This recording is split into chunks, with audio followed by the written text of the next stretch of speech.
This video sponsor by பைமோட் app. இந்த ஆப்பில் பார்த்தீங்கன்னா உங்கள் வீட்டுக்கு தேவையான அனைத்து வகையான பொருட்களும் கிடைக்கும்.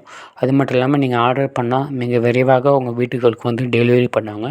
அது மட்டும் இல்லாமல் உங்கள் வீட்டுக்கு பக்கத்தில் இருக்கிற கடைகளில் வாங்குறதுக்கும் இந்த ஆப்பில் வாங்குறதுக்கு வித்தியாசம் என்னென்னு பார்த்தீங்கன்னா, ப்ரைஸ் ரொம்ப குறைவாக இருக்கும். அதே நேரத்தில் குவாலிட்டியும் ரொம்ப பெஸ்ட்டாக இருக்கும்.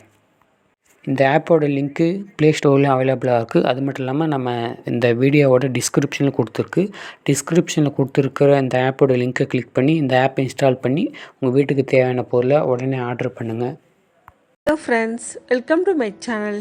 இன்றைக்கி இந்த வீடியோவில் நம்ம என்ன பார்க்க போகிறோம் அப்படின்னா, ரொம்ப ஈஸியான கருணைக்கிழங்கு பொரியல் தான் பார்க்க போகிறோம். இந்த பொரியல் சேர்த்துக்க வெறும் கருணைக்கிழங்கு மட்டும் இருந்தாலே போதும், வேறு எந்த பொருளுமே தேவையில்லை. வாங்க இது எப்படி செய்யும் வீடியோவில் பார்க்கலாம். அதுக்கு நான் இன்றைக்கி 3 பிடி கருணை எடுத்திருக்கேன். அது நல்லா மண் இல்லாமல் கழுவி எடுத்து வச்சுருக்கேன். இப்போ அதை குக்கரில் ஆட் பண்ணிக்கலாம்.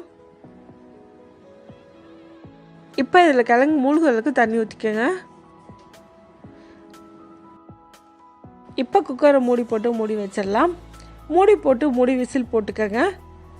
மீடியம் ஃப்ளேமில் 2 விசில் வரைக்கும் வேக வச்சு எடுத்துக்கோங்க. 2 விசில் வந்ததுக்கப்புறமா அடுப்பை ஆஃப் பண்ணிவிட்டு நல்லா ஆற வச்சுக்கோங்க. நல்லா ஆறுனதுக்கப்புறமா தோலை உரித்து எடுத்து வச்சுக்கலாம். எல்லா கிழங்கையுமே இதே மாதிரி தோலை உரித்து எடுத்துக்கோங்க.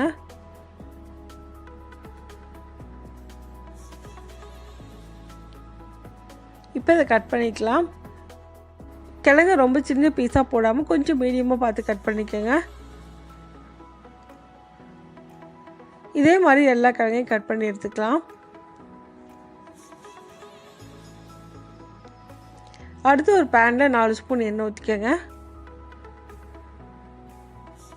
எண்ணெய் ஹீட் ஆனதுக்கப்புறமா கட் பண்ணி வச்சுக்க கிழங்காய் கூட ஆட் பண்ணிக்கலாம். கூடவே காரத்துக்கு ஏற்ற மாதிரி மிளகாய் தூள் ஆட் பண்ணிக்கோங்க. 1/2 ஸ்பூன் மஞ்சள் தூள், 1 ஸ்பூன் மைதா மாவு ஆட் பண்ணிக்கோங்க. 1 ஸ்பூன் அரிசி மாவு ஆட் பண்ணிக்கோங்க. மைதா மாவும் அரிசி மாவும் சேர்க்கறதுனால ஒன்றோடு ஒன்று கிழங்கு ஒட்டாது, நல்ல கோல்டன் கலரில் ஃப்ரை ஆகி வரும். அடுத்து இது கூட தேவையான அளவுக்கு உப்பு சேர்த்துக்கோங்க. இப்போ இது நல்லா மிக்ஸ் பண்ணிக்கலாம். எல்லாம் நல்லா மிக்ஸ் ஆகணும், அந்தளவுக்கு மிக்ஸ் பண்ணிக்கோங்க.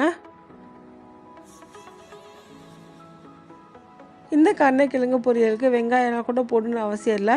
நம்ம வெறும் கருணைக்கிழங்கு மட்டும் போட்டு ஃப்ரை பண்ணும்போது கூட டேஸ்ட் ரொம்ப நல்லாவே இருக்கும். இப்போ நல்லா மிக்ஸ் பண்ணியாச்சு. அடுப்பை சிம்மில் வச்சு நல்லா ஃப்ரை பண்ணி எடுத்துக்கோங்க. ஒரு 10 நிமிஷம் போல் ஃப்ரை பண்ணால் போதும். அப்பப்போ மிக்ஸ் பண்ணி விட்டு குக் பண்ணிக்கணும். இப்போ 10 நிமிஷம் போல் நல்லா குக் பண்ணியாச்சு. நல்லா கோல்டன் கலரில் ஃப்ரை ஆகி வந்திருக்கு. ஃபைனலாக கொஞ்சமாக கருவேப்பிலை ஆட் பண்ணிக்கோங்க. ஒரு வாட்டி மிக்ஸ் பண்ணிக்கோங்க. இப்போ நம்ம அடுப்பை ஆஃப் பண்ணிடலாம். இப்போ நமக்கு ரொம்ப ஈஸியான கருணைக்கிழங்கு பொரியல் ரெடி ஆகிடுச்சு. இந்த ரெசிபி இதே மெத்தடில் நீங்களும் செஞ்சு பாருங்கள். இந்த வீடியோ உங்களுக்கு பிடிச்சிருந்தால் லைக் பண்ணுங்கள், ஷேர் பண்ணுங்கள், கமெண்ட் பண்ணுங்கள். மறக்காமல் சேனலை சப்ஸ்கிரைப் பண்ணுங்கள். தேங்க்ஸ் ஃபார் வாட்சிங்.